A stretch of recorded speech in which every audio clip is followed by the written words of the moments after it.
오늘 함께 보실 말씀은 창세기 31장 1절에서 16절까지의 말씀입니다. 창세기 31장 1절에서 16절까지의 말씀, 함께 말씀을 봉독하겠습니다. 야곱이 라반의 아들들이 하는 말을 들은즉 야곱이 우리 아버지의 소유를 다 빼앗고 우리 아버지의 소유로 말미암아 이 모든 재물을 모았다 하는지라. 야곱이 라반의 안색을 본즉 자기에게 대하여 전과 같지 아니하더라. 여호와께서 야곱에게 이르시되 내 조상의 땅 내 족속에게로 돌아가라. 내가 너와 함께 있으리라 하신지라. 야곱이 사람을 보내어 라헬과 레아를 자기 양떼가 있는 들로 불러다가 그들에게 이르되 내가 그대들의 아버지의 안색을 본즉 내게 대하여 전과 같지 아니하도다. 그럴할지라도 내 아버지의 하나님은 나와 함께 계셨느니라. 그대들도 알거니와 내가 힘을 다하여 그대들의 아버지를 섬겼거늘 그대들의 아버지가 나를 속여 품삯을 10번이나 변경하였느니라.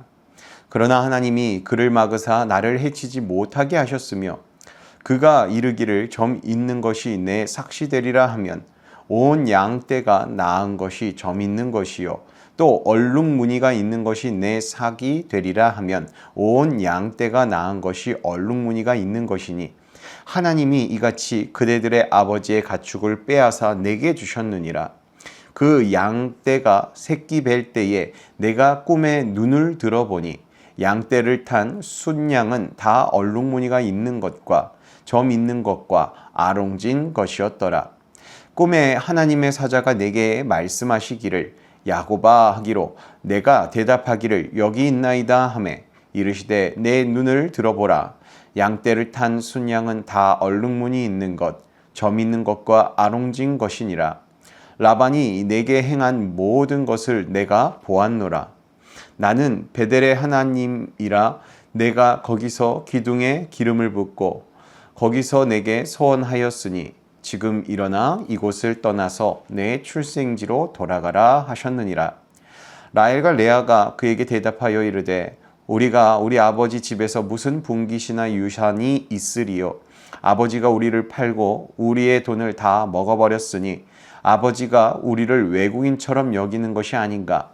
하나님이 우리 아버지에게서 취하여 가신 재물은 우리와 우리 자식의 것이니 이제 하나님이 당신에게 이르신 일을 다 준행하라. 아멘. 이 야곱은요 하란에서 20년을 살았습니다. 처음 하란에 왔을 때 야곱은 아무것도 가진 게 없는 사람이었습니다. 그러나 하나님께서 이 야곱과 함께 하시면서 가정이 세워지고 자녀가 생기고 또 재산도 크게 늘었습니다. 그런데 어느 순간부터 상황이 달라졌습니다. 라반의 아들들이 야곱을 바라보는 시선이 달라졌고요. 라반의 얼굴도 예전과 같지 않았습니다. 야곱은 이제 자신이 라반을 떠나야 할 때가 왔다라는 것을 몸으로 느꼈다라는 거죠. 그런데 오늘 말씀에서 중요한 것은요, 단순히 야곱이 라반에게서 상황이 어려워져서 떠났다라는 것이 중요한 것이 아닙니다. 중요한 것은 하나님께서 야곱에게 이제 돌아가라 라고 말씀하셨다는 것. 그것이 중요한 내용입니다. 그렇게 이 시간 오늘 말씀을 통해서 하나님께서 우리의 삶을 어떻게 인도하시는지를 세 가지로 한번 살펴보도록 하겠습니다. 하나님께서 우리의 삶을 어떻게 인도하시는가? 그 첫 번째는요, 상황 너머에 있는 하나님의 뜻을 따라 움직이게끔 하신다라는 겁니다. 본문 1절에서 2절입니다. 야곱이 라반의 아들들이 하는 말을 들은즉 야곱이 우리 아버지의 소유를 다 빼앗고 우리 아버지의 소유로 말미암아 이 모든 재물을 모았다 하는지라. 야곱이 라반의 안색을 본즉 자기에게 대하여 전과 같지 아니하더라. 자, 야곱은 두 가지를 보았습니다. 하나는 라반의 아들들이 하는 말이었고요. 또 하나는 라반의 얼굴, 표정이었습니다. 예전에는 자신을 바라보던 라반의 얼굴과 완전히 달라진 거죠. 그러면서 이제 관계에 금이 가기 시작한 겁니다. 그런데 여기서 우리가 주목해야 할 것이 있습니다. 야곱이 잘못해서 이런 일이 생긴 겁니까? 아닙니다. 야곱은 지나온 세월 동안 성실하게 일했습니다. 라반이 품삯을 여러 번 바꿨지만 그것을 다 참고 견뎠습니다. 오히려 하나님께서는 그런 야곱에게 복을 주셨죠. 그런데 하나님께서 야곱에게 복을 주시자 오히려 이 주변 사람들의 시선이 달라진 겁니다. 우리의 삶에서도 이런 일들이 일어날 수 있습니다. 어떤 때는 모든 일이 잘 풀리는 것 같다가 갑자기 관계가 어려워질 때가 있습니다. 또 내가 잘못한 것이 없는데도 환경이 갑자기 바뀌고 사람들의 태도가 달라질 때도 있습니다. 그럴 때 우리는 무조건 두려워만 해서는 안 됩니다. 때로 하나님께서는요, 우리의 환경을 통하여서 새로운 때를 알려주시기도 하기 때문이죠. 그러나 야곱에게는 이보다도 더 중요한 것이 하나 있었습니다. 그것은요, 이렇게 환경의 변화를 이끄시는 그러한 하나님의 인도하심을 넘어서서 더 깊은 내용인데요. 우리 하나님 말씀 3절, 본문 3절 보겠습니다. 여호와께서 야곱에게 이르시되 내 조상의 땅 내 족속에게로 돌아가라. 내가 너와 함께 있으리라 하신지라. 자, 하나님께서 야곱에게 말씀하셨습니다. 돌아가라. 돌아가라 명령하셨고요. 또 이 내용을 보면 이어서 보면요. 내가 너와 함께 있으리라 약속해 주셨습니다. 야곱에게 가장 중요한 것은요, 지금 이 외삼촌 라반, 이 하란의 땅을 떠나는 것이 중요한 것이 아니라 하나님께서 나와 함께 하신다라는 그 사실, 그것이 더 중요했다라는 것이죠. 신앙은요, 상황만 보고 움직이는 것이 아니라는 것을 우리에게 보여주는 겁니다. 상황을 살피되 그 상황 너머에서 말씀하시는 하나님의 뜻을 신뢰함으로 순종함으로 움직이는 것입니다. 다음으로요, 하나님께서 우리의 삶을 어떻게 인도하시는지 두 번째 내용은요, 지나온 시간 속에서 하나님의 손길을 발견하게끔 하셔서 우리의 삶을 인도하여 주신다라는 겁니다. 지나온 세월을 돌아보면서 하나님이 하신 일들을 우리가 깨닫게 하신다라는 거죠. 이 야곱은요, 라헬과 레아를 불러 지난 20년을 이야기합니다. 그런데 야곱의 이야기를 들어보면 단순히 라반이 나를 힘들게 했다라는 그런 하소연 같은 이야기가 아닙니다. 야곱은 이 지난 세월을 돌아보면서 하나님께서 자신을 어떻게 지켜주셨는지를 설명해 주죠. 본문 7절 내용입니다. 그대들의 아버지가 나를 속여 품삯을 10번이나 변경하였느니라. 그러나 하나님이 그를 막으사 나를 해치지 못하게 하셨으며 라고 그렇게 고백합니다. 라반은 야곱의 품삯을 10번이나 바꾸었습니다. 야곱에게 유리하게 바꿨을까요? 아니죠. 라반에게 유리하게 바꾼 겁니다. 어떻게든 자신의 이익을 라반은 얻으려고 했죠. 그런데 야곱은 이렇게 고백합니다. 하나님께서 라반을 막으셨다라고요. 라반은 야곱을 이용하려고만 했지만 그 이용하려는 라반을 하나님께서는 막아주셨다라는 거죠. 라반은 자신의 재산을 지키려고 했지만 하나님께서는 오히려 야곱을 번성시키셨죠. 야곱은 이제 지나온 20년을 새로운 시선으로 바라보기 시작합니다. 내가 라반 때문에 참 힘들게 살았다 해서 거기서 끝나는 것이 아니라 이 힘든 시간에도 하나님께서 나와 함께 하셨다라고 바라보는 시선이 생긴 겁니다. 이것이 믿음입니다. 우리의 지나온 삶에도 힘든 시간이 있습니다. 왜 이런 일이 있었는지 지금도 이해되지 않는 그러한 일도 있으실 겁니다. 그런데 우리가 믿음으로 과거를 돌아보면 조금씩 깨닫고 보이게 되는 것이 있습니다. 그때는 몰랐는데 하나님께서 나를 지켜주셨구나. 그때는 길이 막힌 줄 알았는데 하나님께서는 다른 길을 예비해 두셨었구나. 또 내가 버텨온 것 같았는데 결국 하나님께서 나를 붙들어 주신 것이었구나. 이렇게 말입니다. 야곱이 이러한 것을 깨닫게 된 거죠. 그러므로 신광의 성도 여러분, 지나온 시간을 실패와 상처만으로 해석하지 마시길 바랍니다. 하나님께서 그 지난 아픔과 상처 가운데 함께 하셨다라는 그 눈으로 우리가 과거를 다시 바라보길 소망합니다. 그러면서 하나님이 그동안 나와 함께 하셨구나라는 것을 되새기면서 또 감사할 수 있는 저와 여러분이 되길 소망합니다. 이제 마지막으로요. 하나님께서 우리의 삶을 어떻게 인도하시는가? 그 세 번째, 사람의 마음을 움직여 하나님의 뜻에 함께 하도록 하신다라는 겁니다. 나 외에 다른 사람들의 마음도 하나님께서 움직여 주셔서 그 하나님의 뜻을 함께 이루어가도록, 동참하도록 인도하신다라는 겁니다. 야곱은 이 하나님의 말씀을 들은 후에 아내들을 불렀습니다. 그리고 자신이 지금 이 라반에게서 왜 떠나야 하는지를 설명했습니다. 야곱이 혼자 결정하고 가족에게 통보한 것이 아닙니다. 하나님께서 자신에게 하신 일을 다 이야기하고 가족의 동의를 구한 거죠.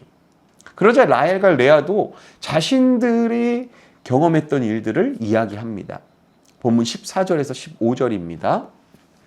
라헬과 레아가 그에게 대답하여 이르되 우리가 우리 아버지 집에서 무슨 분깃이나 유산이 있으리요. 아버지가 우리를 팔고 우리의 돈을 다 먹어버렸으니 아버지가 우리를 외국인처럼 여기는 것이 아닌가라고 말합니다.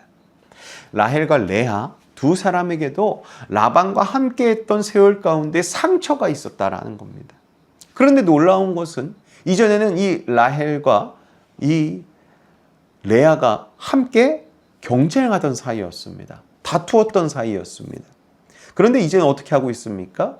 함께 같은 목소리를 내고 있습니다. 왜 그렇습니까?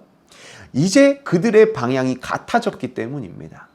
서로 어긋났던 것이 이제 서로 맞아지고 또 한 가지 방향으로 하나님께서 인도하시는 그 방향으로 그들의 시선이 향하기 시작했기 때문이죠. 그리고 마지막으로 이렇게 고백합니다. 본문 16절입니다. 하나님이 우리 아버지에게서 취하여 가신 재물은 우리와 우리 자식의 것이니 이제 하나님이 당신에게 이르신 일을 다 준행하라. 이 말이 중요합니다. 마지막의 말이요. 이제 하나님이 당신에게 이르신 일을 다 준행하라. 라헬과 레아가 이 야곱이 이제 하나님께서 하라고 하신 일을 다 하라고 그렇게 동의해 주는 겁니다. 야곱의 귀향은요, 단순한 이사가 아닙니다. 하나님께서 말씀하셨기 때문에 순종하는 일이었습니다. 때로 하나님께서는 우리의 삶에서 새로운 길을 열어주십니다. 그때 중요한 것은요, 모든 것이 완벽해서 우리가 다 이해하는 것이 아니라는 거죠. 하나님께서 내게 무엇을 말씀하셨는가, 그것을 붙드는 것이 중요합니다. 야곱도요, 앞으로 어떤 일이 기다리고 있는지 알 수 없었습니다. 가나안으로 돌아가면 먼저는 자신을 죽이려고 했던 형 에서가 기다리고 있었습니다. 그러나 하나님께서 말씀하신 겁니다. 돌아가라 라고요. 그리고 또 약속하셨습니다. 뭐요? 내가 너와 함께 있으리라 라고요. 그래서 야곱은 돌아갈 수 있었습니다. 그 하나님의 약속을 붙들고 신뢰했기 때문이죠. 그래서 순종하는 겁니다. 신광희 성도 여러분, 우리의 인생에도요, 떠나야 할 때가 있고 또 머물러야 할 때가 있습니다. 또 어느 때에든 중요한 것은 내가 편한 쪽을 선택하는 것이 아니라 하나님께서 말씀으로 우리를 이끄시는 방향으로 선택해야 한다라는 거죠. 내게 유익한, 내게 좋은, 내가 편한 그 방향이 아니라 하나님께서 말씀으로 주시는 하나님 뜻이 담긴 방향으로 우리의 인생길을 걸어가야 한다라는 것입니다. 그러기 위해서는 먼저 지나온 시간을 돌아보십시오. 그리고 그 가운데 하나님께서 어떻게 나를 지켜오셨는지를 발견해 보시기 바랍니다. 그리고 다음으로 지금 하나님께서 내게 말씀하여 주시는 것이, 내 마음을 말씀을 통하여서 감동하여 주시는 것이 무엇인지 하나님의 음성에 귀 기울여 보시기 바랍니다. 그래서 하나님께서 길을 바꾸라고 하시면 바꾸고, 기다리라고 하시면 기다리고, 돌아가라 하시면 돌아가면 됩니다. 왜냐하면요, 하나님의 말씀에는 하나님의 약속이 함께 하기 때문입니다. 어떤 약속일까요? 오늘 야곱과 마찬가지로요. 하나님은 오늘 우리에게 주신 말씀을 통하여서 오늘날 우리에게도 말씀하여 주시는 겁니다. 내가 너와 함께 있으리라. 그러니 우리는 하나님의 말씀에 순종하여 하나님의 뜻이 이루어지는 방향으로 인생길을 걸어나가야만 할 줄로 믿습니다.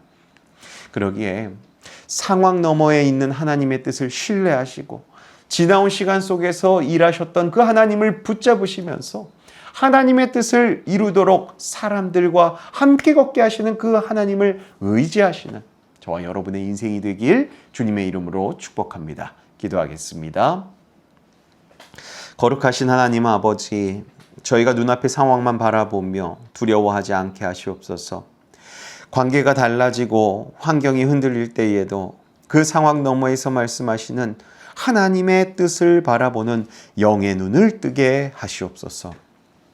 편한 길이 아니라 하나님께서 말씀하시는 방향을 선택하며 떠나야 할 때 떠나고 머물러야 할 때 머무는 믿음을 저희가 갖도록 성령의 충만함을 저희에게 허락하여 주시옵소서. 지나온 시간을 돌아볼 때 힘들었던 순간과 이해되지 않았던 일들을 단순하게 우리가 부정적인 기억으로만 남기는 것이 아니라 그 순간에도 하나님께서 저희와 함께 하시고 또 막아주시고 붙들어 주셨다는 것을 발견하며 감사할 수 있는 저희가 되게 하여 주시옵소서. 그리하여서 저희가 힘들 때나 기쁠 때나 하나님께서 나의 인생 가운데 그동안 함께 하셨구나 라는 그 믿음으로 살아가는 그러한 믿음의 사람들 되게 하여 주시옵소서. 또한 하나님의 뜻을 이루어가는 길에서 혼자 결정하고 혼자 걷지 않게 하시고 가족, 이웃, 믿음의 사람들과 함께 하나님의 뜻을 함께 나누고 같은 방향을 바라보면서 함께 하나님의 뜻을 이루어가며 하나님께 영광 돌리는 삶을 살 수 있도록 선한 만남의 복도 저희에게 허락하여 주시옵소서. 늘 저희가 하나님의 말씀에 순종하도록 인도하여 주시는 우리 주 예수 그리스도의 이름으로 간절히 기도하옵나이다. 아멘. 오늘도 하나님의 음성에 하나님의 말씀에 순종하면서 신뢰함으로 하나님이 가라 하면 가고 멈추라면 멈추고 기다리라 하면 기다릴 수 있는 그러한 믿음으로 살아가는 오늘 하루 되시는 저와 여러분 되길 소망합니다. 함께 기도함으로 오늘 하루 시작하겠습니다. 기도하겠습니다.